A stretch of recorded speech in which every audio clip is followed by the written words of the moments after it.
This is our bread maker bread. I say this is us because actually it's really Dominic's bread. I was lucky enough to marry a chef and he's perfected this wonderful bread maker bread that I'm sharing with you today.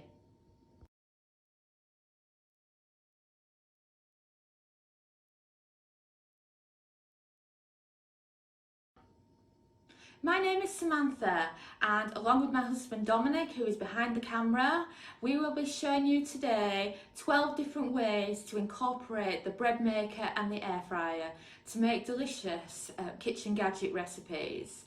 We are big fans of the bread maker dough, and what we like about the dough is how you can transform it for the air fryer recipes, or just keep it as dough, or just make it to use some bread.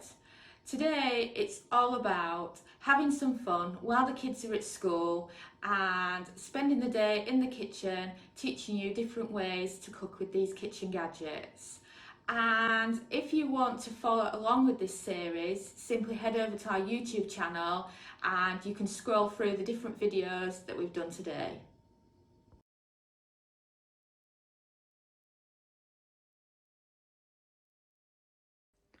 So let's talk ingredients required to make bread or make dough in your bread machine.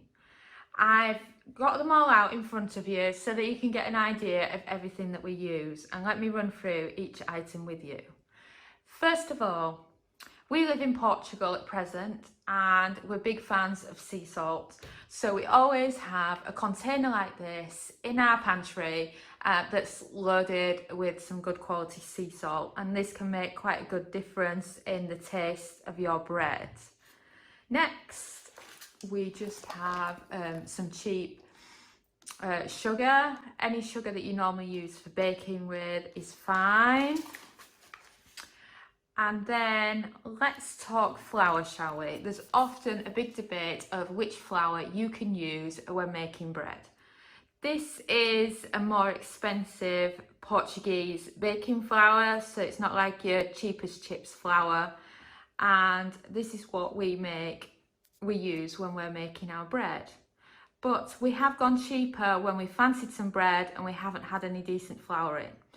And you know, if you were to describe this, it would be kind of a premium version of all-purpose plain flour.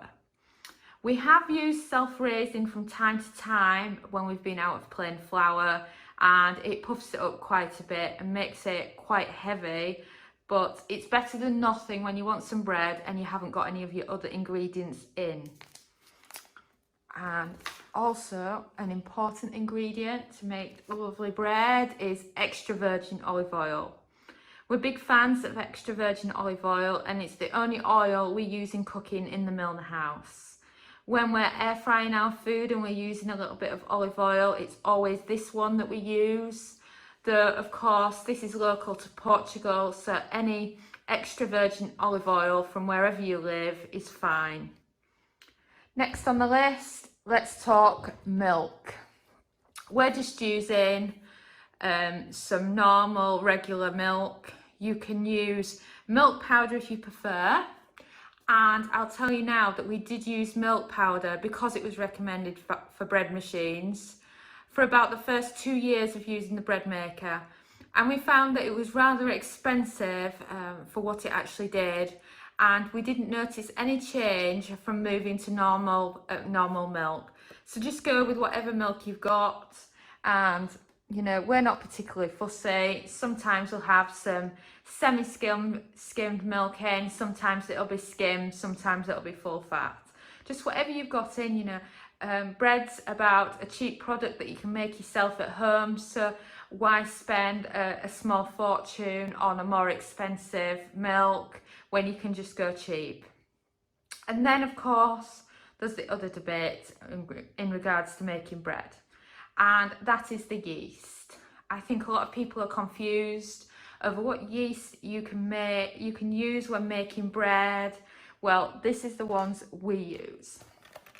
They come in these cute little boxes and you get little sachets inside like this, and you know, you read the instructions on it and it's called Baker's dry yeast.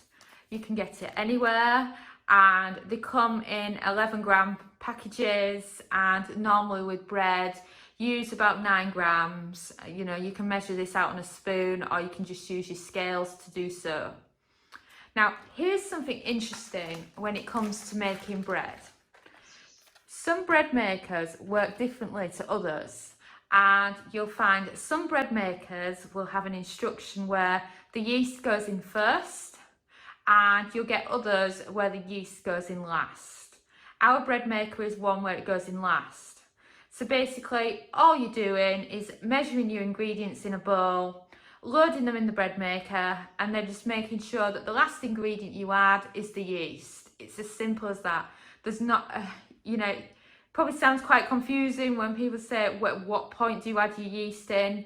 Well, just make note of that it's the last ingredient or the first ingredient. Just check your bread machine manual to regards to whether you're the first or the last as far as that's concerned. And then the only other ingredient to add is 200 ml of water. Which what I actually use is I use the rice cup that came with my Instant Pot because it's just the perfect size, because it goes up to 200 ml. So as you can see, we've got it all measured out already, ready there. You know, so if you're on American measurements, note that 240 ml is a cup. So it's just a little bit short of a cup, but the full recipe, including metric and imperial, is on recipethis.com. If you search for any of our bread recipes on there, or just head over to our bread maker recipes category, and you can find the recipe that we're doing today, as well as our sliced bread, dinner rolls, etc.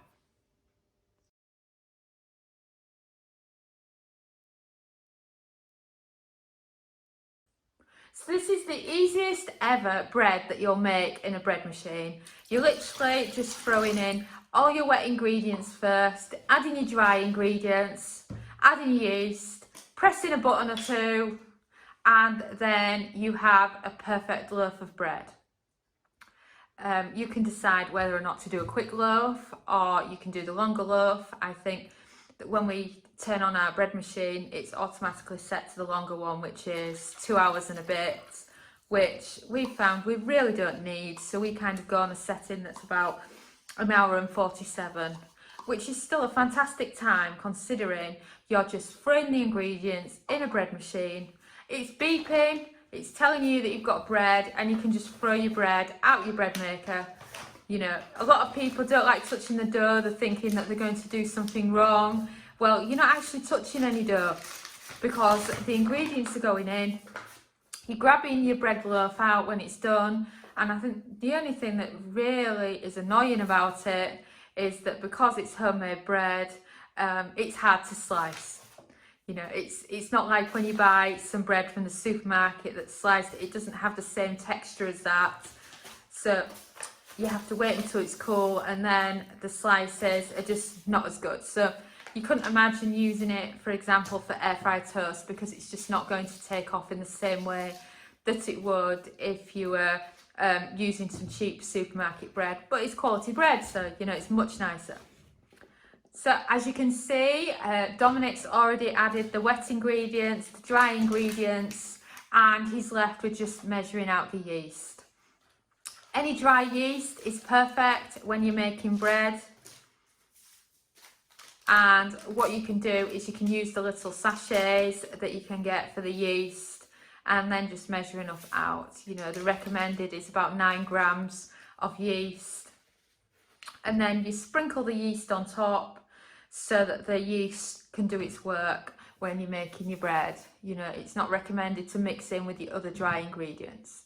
So once you've thrown it all in, it's time to set your times and get your bread going. So we've just turned the bread maker on. Note that it automatically sets itself to 3 hours 11 minutes. That is because that's the standard time for the long soft bread. And now Dominic's going to show you the pressing of the buttons. He's setting the menu to number 6, which is the quick bread. and then is choosing the loaf. We always have a 2-pounder because the other ones are way too small, and then you can choose your colour and you can press go.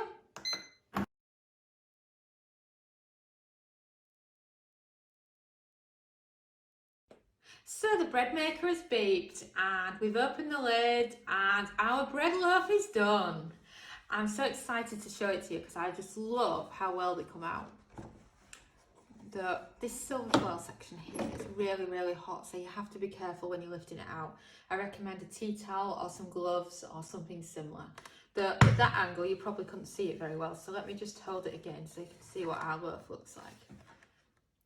So that's how it actually looks. If you notice, it's very anemic on top, and that's because we haven't put much of a crust on it, because we're parents to small children, and let's face it, no kid ever eats the crusts, do they? My kids eat lots of vegetables, but put a crust near them and it gets fed to the dog. So it's total waste. So that's how our bread looks on the top. And now the next stage is to get it out of its container. So what I recommend is you hold it at the bottom and then it's easier for you to get it out. And you can just, a slight push and it's out. So look at how clean the bread maker comes out of its little tub where you cooked your bread. There's no mess in there really, it's just a quick wipe clean. It's not a soaking job like it would be if you're using the loaf pans in the oven. So then put that to one side and let's have a look at this bread, shall we? It's very warm on touch. So there you go, that's your perfect bread loaf. I'll just tip it up a little bit so that you can see it much better. And as you can see, that's actually that's the 2-pounder. So if you look, that's actually quite small when you compare it to what you get at the supermarket. So only go with the smaller loaves if there's only one of you, because these don't go far, especially when I've cooked some soup in the Instant Pot and we want some sliced bread to go with it. So there you go. What I'm going to do now is I'm going to leave it on our kitchen table for an hour because it is terrible at slicing when it's just come out. Yeah, slicing is absolutely terrible and I don't want to make too much of an idiot of myself. So I'll come back to you in an hour and I'll show you how it slices and what the centre of it's like.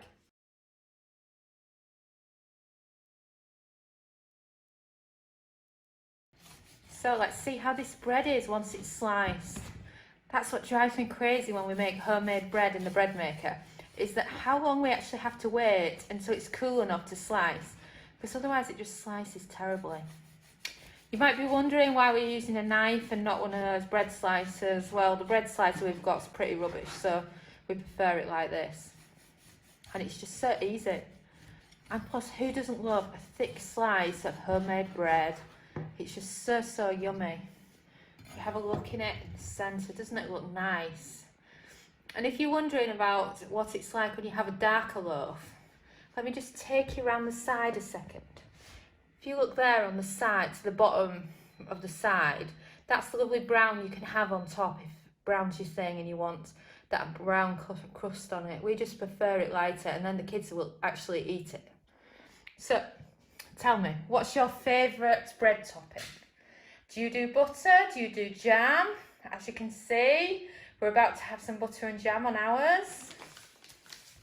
It's Dominic's favourite from childhood, and I know as soon as I said we were going to be making some bread, it's like, oh, can we have some butter and jam on it, please? And the butter does really well on it, but obviously make sure it's gone soft enough so it's easy to butter.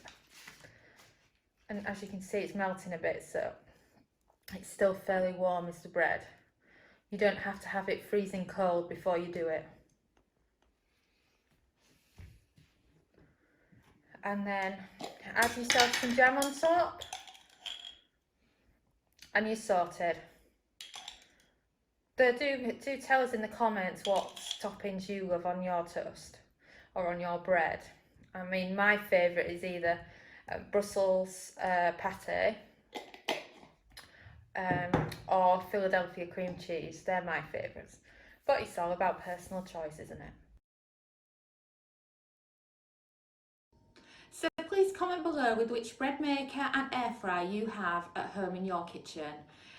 Here in the Milners, we have just a cheap bread maker that we got from Amazon Germany that we had shipped to us, and we also use the Philips Air Fryer XL, which we've had for a few years now. And if you are into air fryers and bread makers, do head over to recipethis.com, as we have a lot of recipes for you to choose from there, and all the recipes that we're mentioning in these videos you can find over there too. Thanks for watching. We have a huge collection of kitchen gadget recipes, including air fryer, instant pot, slow cooker, soup maker and many others. Don't forget to subscribe to our channel and follow us on social media. Best of all, join our newsletter at recipethis.com/newsletter. There we have plenty of printables, cooking time cheat sheets, free ebooks and mini courses to help you along your way in your kitchen gadgets journey.